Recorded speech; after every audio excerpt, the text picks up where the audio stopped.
ಮಾದಕ ವಸ್ತು ವಿರುದ್ಧ ಸಮರ ಸಾರಿರುವ ಮಂಡ್ಯ ಪೊಲೀಸರು ಮಾದಕ ವಸ್ತು ಸಾಗಾಟ, ಮಾರಾಟ ಮತ್ತು ಬಳಕೆಯನ್ನ ತಪ್ಪಿಸುವುದಕ್ಕೆ ಹಲವಾರು ಉಪಕ್ರಮಗಳನ್ನು ಕೈಗೊಂಡಿದ್ದಾರೆ.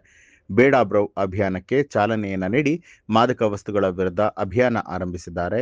ಬೇಡ ಬ್ರೋ ಅಭಿಯಾನದ ಮೂಲಕ ಯುವ ಜನರಿಗೆ ಡ್ರಗ್ಸ್ ಅರಿವನ್ನ ಮೂಡಿಸೋದಕ್ಕೆ ಶ್ರೀರಂಗಪಟ್ಟಣದ ಟೌನ್ ಪೊಲೀಸರು ಠಾಣಾ ವ್ಯಾಪ್ತಿಯಿಂದ ಪಟ್ಟಣದಲ್ಲಿ ಬೇಡ ಬ್ರೋ ಅಭಿಯಾನದ ಜಾಗೃತಿ ಜಾಥಾಕ್ಕೆ ಮಂಡ್ಯ ಎಸ್ಪಿ ಶೋಭಾರಾಣಿ ಬಿಳಿ ಬಾವುಟ ತೋರಿಸಿ ಚಾಲನೆ ಕೊಟ್ಟರು.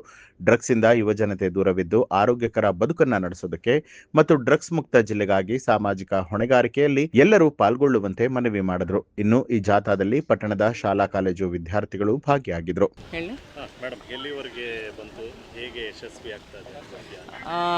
ಈಗ ಒಂದು ಡ್ರಗ್ಸ್ ಬೇಡ ಬ್ರೋ ಎಂದು ಅಭಿಯಾನದ ಸಂಬಂಧವಾಗಿ ಈ ದಿನ ಜಾಥಾವನ್ನು ಹಮ್ಮಿಕೊಳ್ಳಲಾಗಿದ್ದು ಎಲ್ಲ ತಾಲೂಕು ಹೆಡ್ಡಲ್ಲಿ ಮತ್ತು ನಿನ್ನೆ ದಿವಸ ಡಿಸ್ಟಿಕ್ ಹೆಡ್ಡಲ್ಲೂ ಡಿಸ್ಟಿಕ್ ಹೆಡ್ ಕ್ವಾರ್ಟ್ರಲ್ಲೂ ನಾವು ಮಾಡಿದ್ದೀವಿ. ಭಾಳ ಅದ್ಭುತವಾಗಿ ಎಲ್ಲ ಕಡೆಯೂ ಪಾರ್ಟಿಸಿಪೇಷನ್ ಮಾಡ್ತಾಯಿದ್ದಾರೆ ಮಕ್ಕಳೆಲ್ಲ. ಇದರದ್ದು ಮುಖ್ಯ ಉದ್ದೇಶ ಡ್ರಗ್ಸನ್ನು ನಶಮುಕ್ತ ಕರ್ನಾಟಕ ಮಾಡೋವಂಥದ್ದು. ನಶಮುಕ್ತ ಕರ್ನಾಟಕ ಮಾಡೋದು ಮುಖ್ಯ ಉದ್ದೇಶ ಆಗಿದೆ. ಎಲ್ಲ ಯಂಗ್ಸ್ಟರ್ಸ್ಗೆ ಈ ಒಂದು ಅಭಿಯಾನದಿಂದ ಒಂದು ಅವರಲ್ಲಿ ಏನಿದೆ ಸೋಷಲ್ ರೆಸ್ಪಾನ್ಸಿಬಿಲಿಟಿ ಏನಿದೆ ಮತ್ತು ಲೀಗಲ್ ಆ್ಯಕ್ಷನ್ಸ್ ಏನಿದೆ ಇದ್ರ ಬಗ್ಗೆ ಅರಿವು ಮೂಡಿಸುವಂಥದ್ದು ಒಂದು ಪಾರ್ಟು.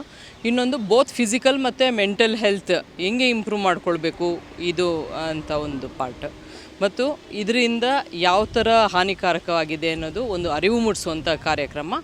ಇದು ಎಲ್ಲರೂ ಒಂದು ಸಪೋರ್ಟಿಂದ ನಶಮುಕ್ತ ಕರ್ನಾಟಕ ಮಾಡೋಲ್ಲಿ ಇದು ಒಂದು ಹೆಜ್ಜೆ ಅಂತ ಹೇಳ್ಬೋದು. ಮಕ್ಕಳು ಎಲ್ಲ ಸಹಕರಿಸ್ತಾರೆ. ಕಾಲೇಜು ಮಕ್ಕಳೆಲ್ಲನೂ ತುಂಬ ಜನ ಪಾರ್ಟಿಸಿಪೇಟ್ ಮಾಡ್ತಾಯಿದ್ದಾರೆ. ತುಂಬ ಯಶಸ್ವಿಯಾಗಿ ಈ ಒಂದು ಕಾರ್ಯಕ್ರಮ ನೆರವೇರ್ತಿದೆ. ನ್ಯೂಸ್ ಅಲರ್ಟ್ ನಿಮ್ಮಿಂದ ನಿಮಗಾಗಿ.